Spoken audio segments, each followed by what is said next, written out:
porque Dios te va a hablar esta mañana. Y no pienso tardar mucho, no quiero hablar mucho porque de hecho no traigo nada escrito. Yo había escrito unas cosas esta mañana, pero en el camino Dios me estuvo hablando y, y dije yo, pues, Señor, no se haga mi voluntad sino la tuya. Y el Señor nos venía dando una palabra a mi esposa y a mí en el camino. Y recordé un corito de hace muchos años. No sé, espero que usted no se lo sepa, pero yo me lo sé, desgraciadamente. Un corito que decía, y volver, volver, volver. Y cuando yo venía en el carro, mi esposa venía hablando conmigo y hablábamos de volver. Y yo quiero hablarte de eso esta mañana. Y una de las cosas más maravillosas que tenemos al tener a Dios como Padre es que sus brazos siempre están abiertos y uno puede volver a la casa. Esa es una de las virtudes que se tiene al no tener a un Dios como antes, que decían, no, pues mi Dios es el sol y adoro al Dios sol, ¿no? O adoro al Dios la lluvia, Tlaloc, o adoro a la serpiente emplumada. ¿Sabes una cosa? Adorar a Dios y ser parte de la familia de Dios es lo mejor que te pudo haber pasado. Porque todos los que estamos aquí, cuando no tropezamos, resbalamos. Nadie de los que está aquí puede decirse justo en todos sus caminos. De hecho, siempre, cuando tú analices la vida de una persona o analices tu propia vida, si tienes la capacidad de autoanálisis y tienes la capacidad de reconocer las faltas que tienes, te vas a dar cuenta que en ocasiones es más fácil ver a nuestro cónyuge, a nuestros hijos, a nuestro patrón, verle las faltas que los atinos. Pero si eres íntegro, te vas a dar cuenta que si te escudriñas, te vas a dar cuenta que tú también tienes faltas, no solamente atinos, y en cualquiera de las áreas. O sea, estoy hablando, te aseguro que como esposo debes de tener un montón de cosas buenas, pero también tienes malas. Te aseguro que como hija debes de tener un montón de cosas buenas, pero también tienes malas. Te aseguro que como emprendedor o como trabajador o como patrón tienes cosas buenas. Claro que sí, pero también tienes errores. La manifestación de los errores está sobre nuestras vidas. No puedo decir día a día, creo que minuto a minuto. ¿Quién no de las personas que suele estar hablando mucho no comete falta en el mucho hablar? Entonces, siempre estamos cometiendo errores. Lo bonito de ser hijo de Dios es que dentro de esos resbalones que los hijos de Dios tenemos, siempre el corazón de Dios está abierto para que vuelvas de nuevo a casa. Y eso no se puede comprar con nada, definitivamente. Y cuando yo veía las Sagradas Escrituras y las oportunidades que Dios nos da, volviendo al tema de volver, yo veía cómo la Escritura está llena de historias fascinantes. Todas las historias que tienen que ver con Dios. Diga, yo soy escogido de Dios. Te tengo una noticia. Todos los escogidos de Dios tenemos que pasar por un proceso. Porque cuando Dios te ha escogido, no es porque tú seas bueno. Dios te escogió para hacerte bueno. ¿Me entiendes? O sea, Dios te escogió a ti, no porque en ti hay muchas virtudes, sino que Dios pondrá las virtudes en ti. Somos hombres y mujeres llenos de faltas, pero cuando Dios pone sus ojos en nosotros, no hay ser humano, no hay carácter, no hay ángeles ni demonios que puedan detener el propósito de Dios sobre tu vida. Y lo que comenzó, lo va a terminar. Y no eres escogido por Dios por la excelencia de tu persona, sino porque Dios te hará una persona excelente. Entonces, cuando yo veo la Escritura y veo, por ejemplo, desde un principio puedo ver, digamos, a Moisés. Vemos a Moisés que nace en una era donde el Señor lo escoge, pero Faraón escoge matar a todos los niños de su edad. Y mata miles de niños. Pero cuando Dios escogió a Moisés, es curioso, vino a vivir dentro de la casa del que lo había mandado matar. Así es Dios. Dios es increíble. Increíble es Dios. Resulta que el niño tenía aparentemente que morir, lo sueltan al río en una canastita. La hija de Faraón se estaba bañando en el río, ve que el niño es hermoso y dice, mi papá va a matar a este niño porque los está matando a todos, me quiero quedar con él. Y el niño crece y se alimenta de la mano del que lo había mandado matar, porque así es Dios. Dios es fabuloso, de modo que puede haber un decreto presidencial de muerte sobre tu vida, pero si el decreto celestial siempre será más grande que el decreto terrenal. Entonces la gente puede decir misa, pero si Dios estableció un principio sobre tu vida, si Dios te marcó, si Dios te tatuó, si Dios te selló y dice, mío eres, ya lo hiciste. Porque hoy nos enseñaba el maestro Dere con la diferencia entre los escogidos y los llamados. Son muchos los llamados, pero los escogidos son pocos. Entonces, entre los escogidos hay diferencia. Mucha diferencia se hace entre los escogidos. Lo pudimos ver también con el tema de José. José tiene un sueño y dice, papá, ¿sabes qué? He soñado y dentro de mi sueño yo he soñado que hay 11 manojos de trigo y el 12º manojo es un manojo muy grande de trigo y los pequeños manojos se inclinan ante ese manojo grande, papá. Y Dios le estaba revelando lo que quería hacer con él. Y también dice, ¿sabes qué, papá? Yo veo que hay varias estrellas pequeñas y hay una estrella muy grande como el sol. Y las estrellas pequeñas se inclinan ante ese sol y ese sol soy yo, papá. Entonces los hermanos empiezan a tener envidia, celo de los sueños que este jovencito estaba teniendo, pero no era un deseo de su corazón, sino que era una revelación del cielo. Los planos del cielo estaban siendo revelados a ese pequeño jovencito. Entonces vemos cómo sus hermanos, narra la escritura que sus hermanos lo vendieron como esclavo. Y una vez que lo vendieron como esclavo, quien lo compra como esclavo, Potifar, termina metiéndolo a la cárcel. Y ahí se avienta varios años, como 3 años el jovencito. No pareciera que los planes de Dios no parecen para nada cuando uno está en la cárcel. No parece que Dios esté metido en el plan, pero resulta que Dios lo estaba formando. Dios lo estaba trazando, porque a veces tú y yo somos personas que necesitamos que nos sean puestas o quitadas algunas cosas. No estamos completados. Tenemos algunas cosas que nos sobran y tenemos algunas cosas que nos faltan. Entonces el hombre tenía que estar siendo tratado por Dios. El hombre es acusado de violación y lo meten a la cárcel, y ahí en la cárcel el hombre como que no parece, o no me parece a mí que si yo estoy en la cárcel estoy dentro del proyecto de Dios. Y así sucede en ocasiones. En ocasiones nosotros no estamos en una cárcel terrenal, gracias a Dios, aunque fuera posible. Pero a veces estamos en una cárcel matrimonial. A veces estamos en una cárcel interna de amargura. O sea, de repente yo he visto a gente que está encarcelada y que su amargura se le ve en el rostro. Su manera de hablar, su manera de dirigirse, su manera de opinar. Siempre dice, no, esta persona está amargada porque está en una cárcel. Pero definitivamente dentro de la cárcel también Dios puede tener injerencia. Y Dios saca al hombre de esa cárcel como nos puede sacar a nosotros. Si estás en amargura, si estás en depresión, si estás en desilusión, si no tienes pasión por la vida, porque hay gente que hasta la vida le pierde el sabor. Y ya no quieren vivir porque están allí. Pero sabes, en el caso de José, volviéndonos a José, vemos que Dios lo vuelve otra vez a su casa. Dios lo vuelve otra vez a su plan. El plan de Dios para José era magnífico. El plan de Dios para José no podía ser mejor, aunque incluía que fuese acusado de violación. Dentro de los planes de Dios estaba el moldear al varón de Dios. Y de repente lo sacan de la cárcel porque Faraón tenía unos sueños que lo estaban perturbando, y el hombre, como era un hombre de Dios, fue sacado para que interpretara los sueños. El sueño de Faraón fue interpretado, y después de interpretar el sueño que tenía que ver con hacer riquezas para poderles vender el día de mañana a la gente pobre, a Faraón le pareció maravilloso el sueño. Entonces el jovencito no solamente interpreta el sueño, sino que se toma la atribución de darle un consejo de qué hacer con las riquezas.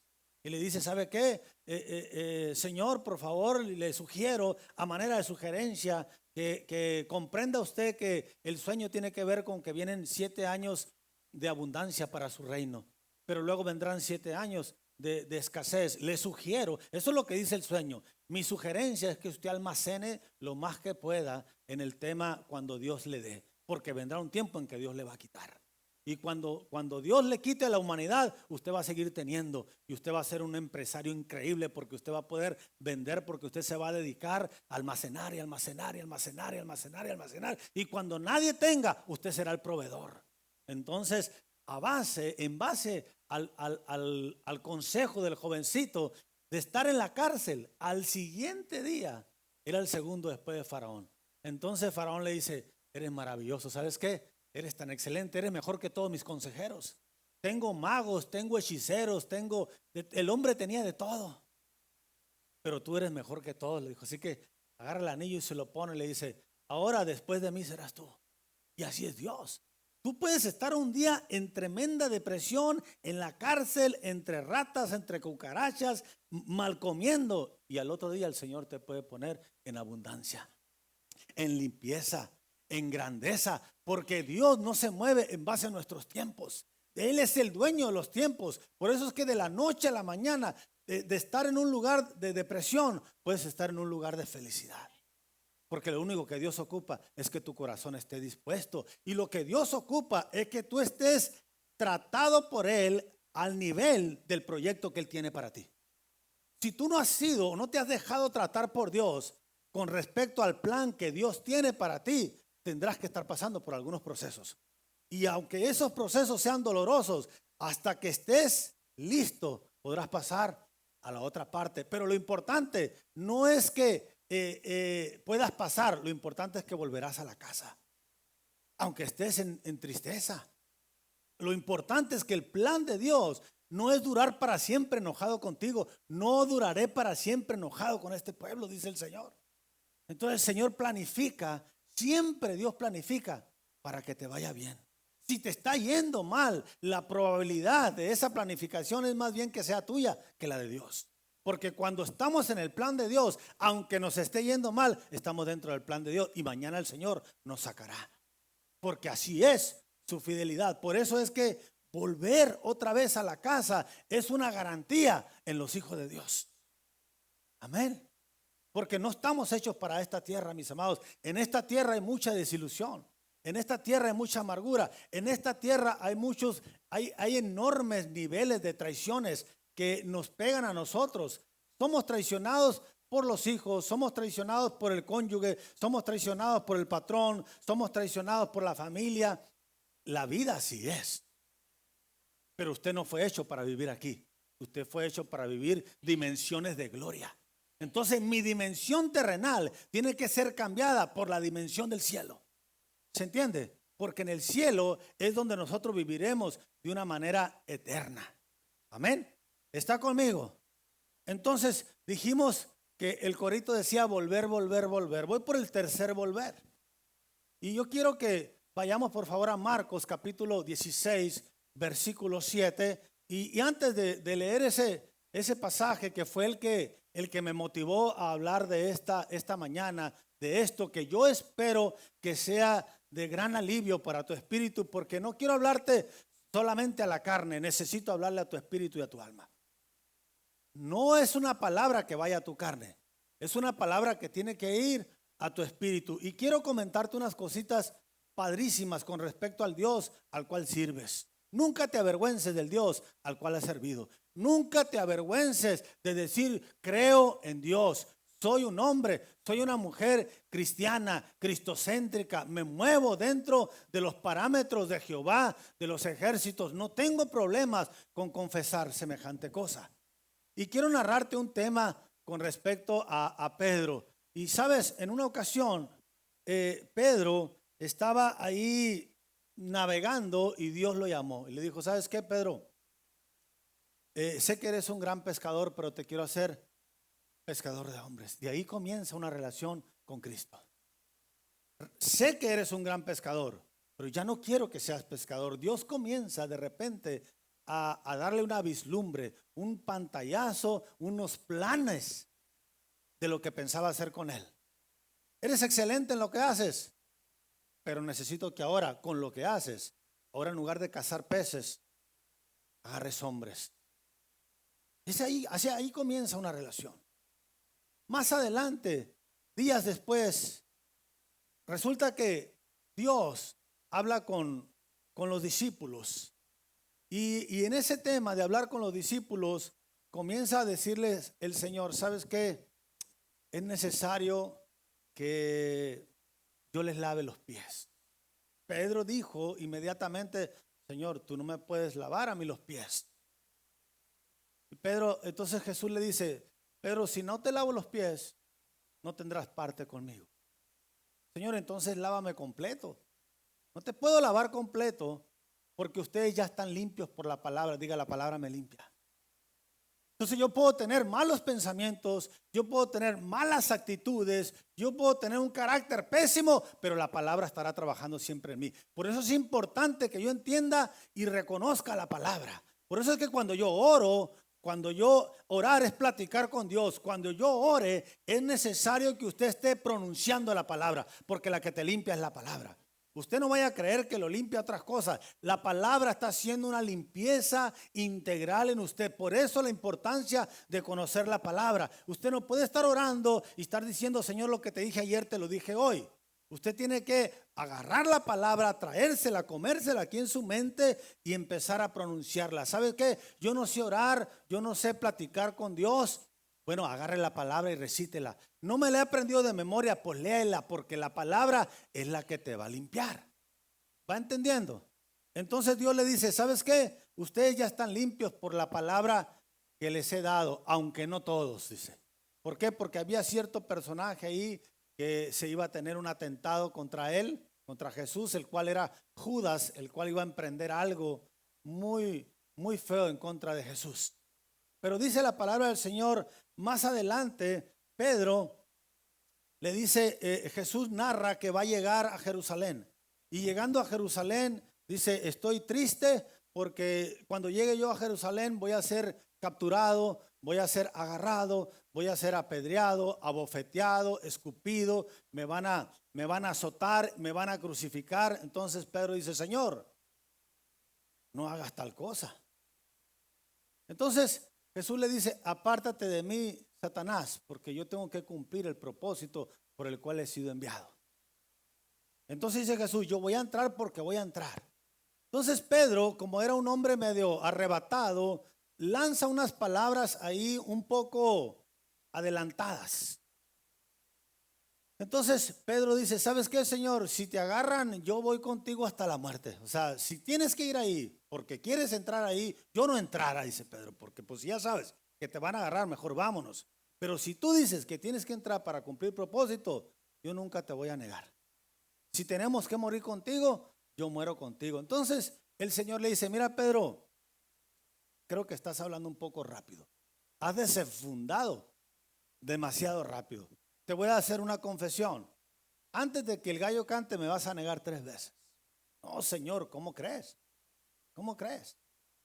Entonces, en este tema, mis amados, importante, la Escritura dice que antes de que cantara el gallo, habían agarrado a Jesús, el Nazareno, allí en un valle, y ven entonces a Pedro unos fulanos y le dicen, tú eres de los que andabas con Jesús. Entonces dice Pedro, no, yo no soy. Entonces otra mujer le dice, si tú eres de los que andaban con Jesús. No, yo a ese hombre ni lo conozco. Por tercera ocasión le dicen a Pedro, claro que eres, porque hasta tu forma de hablar te delata. Entonces cuando yo soy hijo de Dios, por lo menos mi manera de hablar me tiene que delatar. Eso sería lo mínimo. Entonces, eso nos habla a nosotros que tú y yo es necesario que tú y yo, si no hablamos el lenguaje de Dios, comencemos a hablarlo. Porque si mi hablar me delata que soy hijo de Dios, entonces mi propio hablar también me puede delatar si soy hijo del diablo. ¿Cuántos dicen amén? O aquí ya se acabaron los amenes. O sea, hay una forma donde se me delata que yo soy hijo de Dios y es la manera de hablar. Nótese que no dice tu manera de vestirte. Te delata que eres cristiano. Nótese que no dice tu manera en la que oras, tu manera, no, le dice tu manera de hablar.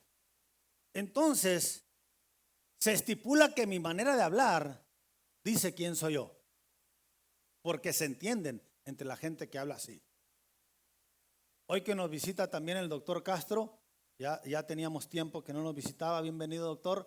Pero en el tema de los doctores, si ustedes se dan cuenta, cuando hablan entre ellos uno no entiende ni papas, pero ellos entienden claramente. Entonces tú no necesitas por ninguna razón preguntarle, ¿es usted doctor? Porque la manera de hablar lo delata, ¿sí o no?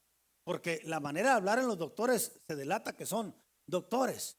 Bueno, si yo soy hijo del diablo, cuídese qué palabras usted usa, porque también lo va a delatar. ¿Se va entendiendo? Entonces, volvemos al punto. Resulta que Pedro lo niega por una tercera vez. La palabra del Señor dice que Pedro se fue a llorar amargamente porque en cuanto lo niega por tercera ocasión, el gallo canta. Dice la Escritura que Pedro se acuerda. El Señor me recordó que yo lo iba a negar en 3 ocasiones. Y después de haberme criado 3 años con Jesús, después de haberle mochado la oreja a un hombre para tratar de defender a Jesús, después de que Jesús le dio una razón de ser a mi vida, porque era un simple pescador y ahora lo tomaban como un hombre de Dios. De hecho decían, ¿quién no es un pescador? ¿De dónde sale tan docto ahora para hablar? Porque el Señor le dio una estatura que no tenía. Pero cuando nosotros llegamos a la casa de Dios, Dios nos da un cobijo increíble que hasta nuestra manera de hablar nos mejora. ¿Se va entendiendo? Entonces, todo eso, Pedro empieza a recordar todo lo majestuoso, todo lo bueno que su maestro había sido con él. Y dice la Escritura que se va a un lugar apartado a llorar amargamente, a llorar tristemente su traición, porque él se entendía que había traicionado al maestro. Él entendía que había negado al maestro, a quien le había dado un lugar en la sociedad y en el mundo.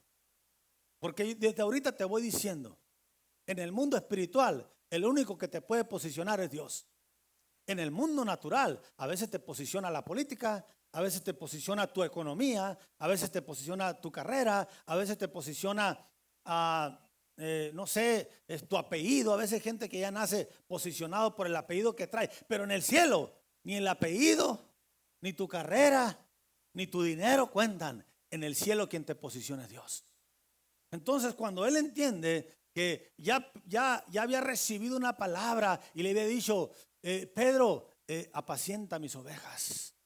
Pedro, ¿me amas? Sí te amo, Señor. Apacienta mis corderos. Él ya sabía que tenía una demanda de parte del cielo. Y cuando él se nota, él se escudriña y se ve que realmente estaba portándose como un traidor, dice la palabra que va y llora amargamente. Y cuando uno está llorando amargamente, vienen muchos pensamientos de suicidio, vienen pensamientos de tristeza, que fue lo que le pasó a Judas.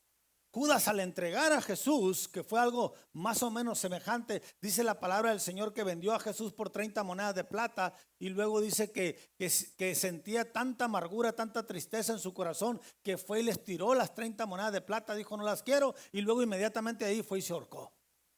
Porque cuando uno traiciona, uno no puede sentirse bien, menos si traicionas al dador de la vida. Entonces estaba Pedro en esa circunstancia, en una circunstancia interna donde el cual él estaba sufriendo, que yo sé que tú y yo también hemos pasado circunstancias similares de sufrimiento, porque estamos en esta vida. Cuando usted se pelea con su esposa, usted sufre. Cuando usted se pelea con sus hijos, usted sufre. Cuando usted se pelea con los nietos, usted sufre. Cuando hay una diferencia con tu mejor amiga o tu mejor amigo, usted sufre. Y sobre todo si reconoces que el culpable fuiste tú. Entonces entra en una situación de estrés interno y luego tenemos problemas naturales. En esa posición estaba Pedro, porque no era Pedro solamente espíritu. Pedro era una persona normal. Me imagino que los niveles de cortisol los ha de haber traído hasta el tope, se le habrá subido el azúcar, qué sé yo. El hombre debe haber andado bien desesperado porque estaba traicionando a aquel que hizo los cielos y la tierra. No era a cualquier persona. Ya había caminado sobre las aguas el Pedro. Se daba cuenta de todas las cosas que Pedro ya había hecho.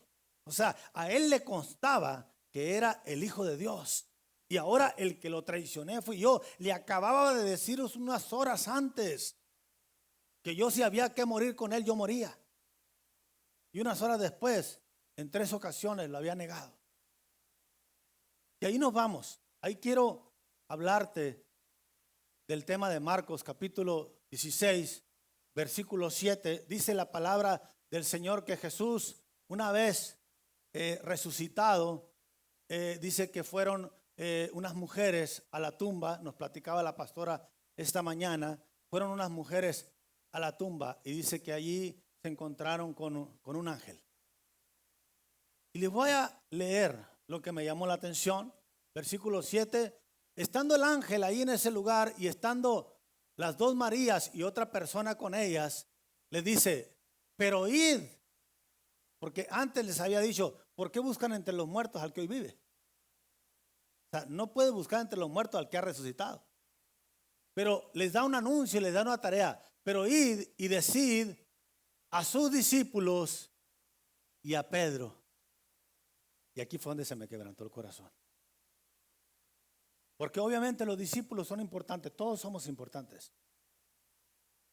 Pero el mismísimo Dios sabía que Pedro estaba pasando una circunstancia especial, como la que es probable que tú estés pasando y por eso estés aquí.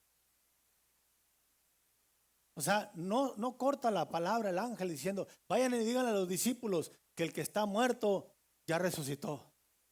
Sino que hay una encomienda especial para esas mujeres. Vayan y díganle a los discípulos y a Pedro, rápido, urge de manera inmediata que corran lo más recio que puedan y vayan a decirle a Pedro lo siguiente: que él irá delante de ustedes a donde quiera que ustedes vayan. Así que ponte de pie, por favor. Esta palabra necesito que la tomes. Arrebátala. Porque esta palabra es la cereza del pastel de esta mañana.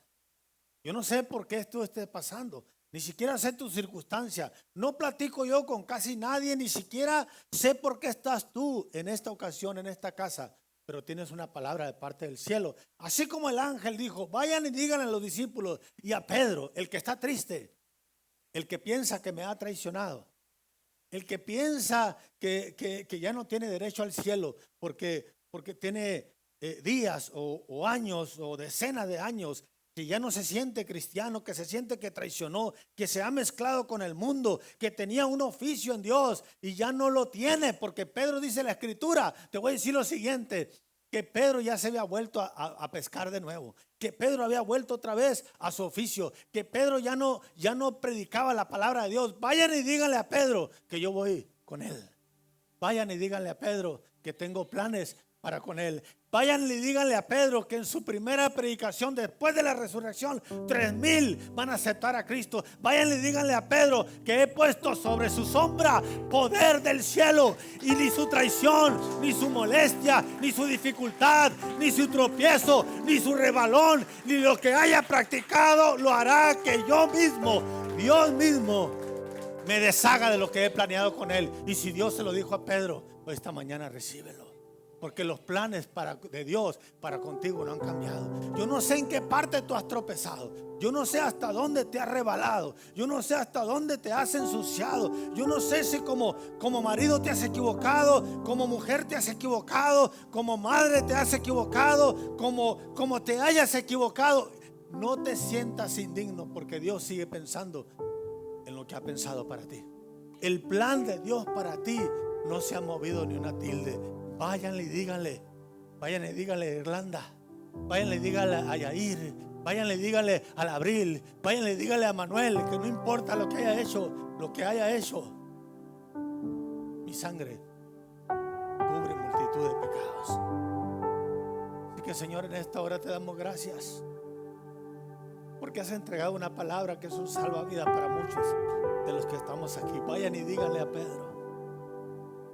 Me apropio de esta palabra, Señor, esta mañana. La tomo para mí. Vayan y díganle a la iglesia Fuente de Fe y Esperanza que hay planes. Vayan y díganle a esa gente: el que resucitó habrá de venir de nuevo, pero ahora vendrá en gloria. Vayan y díganle al mundo que mi sangre tiene valía todavía, que sigue pagando un precio por los errores. Si te sientes, mi amado, fuera del plan de Dios, déjame decirte que la sangre de Cristo pagó un precio por ti. También por tus errores. No te hacen menos o más tus errores o tus aciertos. Escucha esta palabra que te voy a dar. Tus errores no te hacen menos delante de Dios. Pedro se equivocó, pero el plan de Dios siguió intacto. Los errores y las equivocaciones de Pedro no minimizaron el amor de Dios hacia Pedro. Pedro se equivocó varias veces. Pedro cortó la oreja de un hombre y Dios le dijo: Pedro, las cosas no son así. Le volvió a poner la oreja. Pedro le dijo al Señor: Señor, no pasemos por ahí. Jesús le dijo: apártate de mí, Satanás, no te equivoques. Nuevamente se volvió a equivocar Pedro. Pedro lo negó en 3 ocasiones. Sin embargo, Dios, el amor de Dios para Pedro como para ti es inconmovible, independientemente de cuántas veces te has equivocado, independientemente de qué tamaño ha sido tu error, independientemente de lo profundo que sea el hoyo en el cual tú hayas caído, de amargura y de desilusión. Los planes de Dios para contigo son vigentes, iglesia. Los planes de Dios para contigo siguen actualizados, no han pasado de moda. Dios sigue teniendo la ilusión de verte como Él te soñó verte. Señor, te amamos. Te amamos, y esta mañana, Señor, es una mañana increíble para nosotros, Señor, porque vienes a darnos una oportunidad nueva. Señor, gracias porque elegimos venir esta mañana. Luchamos para venir. Luché contra mi persona. Luché contra mi carácter. Luché contra mis ganas de quedarme tomándome un café, un pan, quedándome en la cama. Luché, pero vencí. Gracias por esta palabra, Señor, porque es para mí. Gracias por esta palabra, Señor, porque viene a marcar una diferencia, un antes y un después, porque entiendo que tus brazos siguen abiertos para recibirme. Así lo entiendo, Señor. Gracias. Gracias porque no he venido Diokis a tu casa, porque veo, Señor, que aún hay luz y aún hay esperanza, Señor, que aunque me he equivocado miles de veces en el transcurrir de los días, Señor, de mi vida, me sigues amando muy a pesar de mis hierros. Muchas gracias, Señor. Muchas gracias porque me consta que tu amor es inconmovible. Me consta, Señor, que eres inconmovible con respecto al amor y al perdón. Gracias, Señor, por habernos adoptado como hijos. Aunque somos tremendos como hijos, somos tremendos. No somos, Señor, cosa fácil, pero aún así decidiste adoptarnos. Gracias, Señor, por el espíritu de la adopción por el cual clamamos Abba, Padre. Muchas gracias, Señor. Te bendigo con todo nuestro corazón. Recibe nuestra adoración esta mañana, Señor, ya tarde. Recibe nuestra adoración, Señor, que sale desde el corazón. Estamos orando, abriéndote el corazón de par en par para que veas, Señor, que sí nos escudriñamos y sí nos hemos visto faltos, pero tu corazón tiene una luz tan grande, tu perdón, Señor, que ilumina todo nuestro ser y opaca toda oscuridad. La luz de tu amor sobre nuestras vidas, cubriéndonos a cada uno de nosotros, haciendo ahuyentar lo oscuro, Señor, y dejando que tu luz brille en nosotros. Gracias porque somos inmerecedores de semejante oportunidad de nuevo, Señor, para volver a casa. Te amamos, Dios. Recibe nuestra adoración, papá. Amén.